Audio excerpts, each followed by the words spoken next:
And then of course like the final battle between like Cap and Winter Soldier, it reminded me a lot of like Luke and Vader, their fight from Return of the Jedi. Interesting.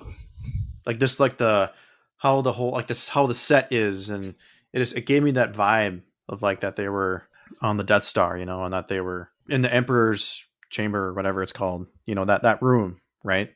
It really gave me Yes. a lot of those kind of vibes. With like a lot of glass, right? That kind of dome looking thing.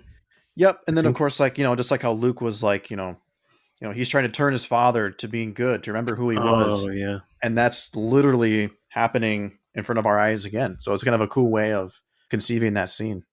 that is cool. Yeah. Well, I was gonna say that I suppose Cap and Luke kind of have that same personality as well, where they're not gonna like beat their opponent silly because in the end they believe that they're good, and that belief is what spurs Captain America 3, which is even more interesting because I think realistically in Star Wars they'd be like, "What? You let your dad live? This guy like killed so many people and all that stuff." And I'm glad that Marvel Studios took that storyline and expanded on that, opposed to burying it and be like, "Hey, he's actually a good guy. All right, let's move on." Okay. Did you like the ending? Yes, it was like a cliffhanger, so it's not satisfactory. I don't think it's designed for people to be interested in the next movie. So that as a standalone movie, it kind of takes away that aspect of it, having the cliffhanger.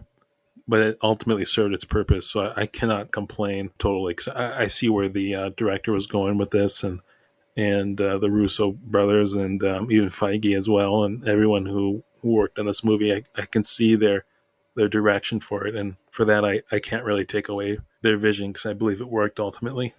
Yeah, and I think one of the cool things about the ending is they obviously had a very clear idea and a very specific plan for how they were going to go about Captain America 3, right? Yeah, And you could tell because they set it up so perfectly at the end of this movie, it ties directly into that movie. So, I mean, obviously, Kevin Feige has the whole thing planned out ahead of time, way ahead of time, right? yeah, But they executed it really well. It really sets up Civil War really well, and I like like the Natasha's the hearing scene, right?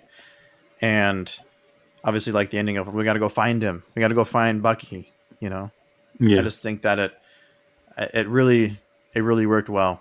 I liked it a lot. Yeah, Bucky was like killing people when they were trying to escape the helicarrier. So he was still like ending lives, Right. and it makes complete sense why government wants to take care of him, because obviously that's going to blow up in their face because that's a loose end running around. So yeah, there's a lot of elements that I really liked about the Captain America 2 and 3 that I'm still kind of stuck on, and I wish I've always liked that sort of drama aspect to it. Me Yeah. as well.